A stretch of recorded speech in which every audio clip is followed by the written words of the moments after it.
لیلۃ القدر کی ایک نشانی صحیح حدیث میں آئی ہے، وہ ہے کہ جب یہ رات گزر جاتی ہے، صبح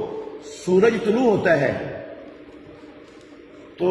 سورج کی شعائیں نہیں ہوتی، وہ ایسے جب چڑھتی ہے نا سورج کی ٹکیا تو بالکل پلیٹ جیسی ہوتی ہے، جیسے پلیٹ ہے، اس کے اندر سے کوئی کرن کوئی شعاع نکل نہیں رہی ہوتی، یہ نشانی ہے۔ اور یہ رات کو نہیں پتہ چل سکتا، یہ سورج نکلنے کے بعد پتہ چلے گا کہ جو رات گزری ہے وہ کون سی تھی، لیلۃ القدر کی رات۔ یہ ایک نشانی امام الانبیاء محمد الرسول اللہ صلی اللہ علیہ وسلم سے صحیح سند کے ساتھ ثابت ہے، اللہ کے نبی نے یہ نشانی بتائی ہے لیلۃ القدر کی، لیکن اس کا پتہ رات کے گزرنے کے بعد چلنا ہے، رات کے دوران اس کا پتہ نہیں چل سکتا۔ ایک اور نشانی ہے، لیکن اللہ کے نبی نے اس کو نشانی نہیں کہا، اور وہ بھی ہر بندہ پہچان نہیں سکتا ہے۔ وہ آتا ہے حدیث میں کہ وہ جو رات ہوتی ہے نا، نہ زیادہ گرم ہوتی ہے نہ زیادہ سرد ہوتی ہے،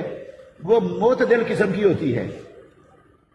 معتدل قسم کی ہوتی ہے، نہ زیادہ گرم ہوتی ہے نہ زیادہ سرد ہوتی ہے،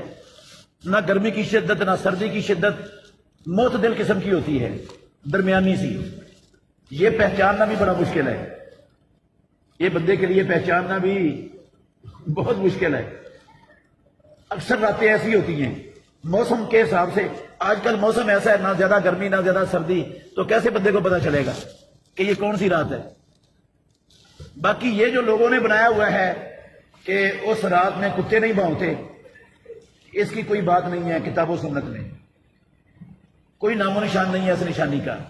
اور بعض نے یہ بنائی ہوئی ہے کہ جو چیزیں ہوتی ہیں نا، یہ سہاگا ہے، یہ سونے کا بن جاتا ہے رات کو، اس کو جو کھالے میں پانی بہ رہا ہے وہ سارا دودھ بن جاتا ہے، یہ نشانی ہوتی ہے۔ کتاب و سنت میں ایسی بھی کوئی نشانی کا وجود نہیں ہے۔ بس ہمیں پورے 10 راتیں جاگ کر کوشش کرنی چاہیے کہ ہمیں وہ رات مل جائے۔ انشاءاللہ جو 10 راتیں جاگے گا، پروردگار کبھی بھی اس کو اس عظمت سے اور اس رات کے پانے سے محروم انشاءاللہ رب نہیں کرے گا، ضرور ملے گی اس کو۔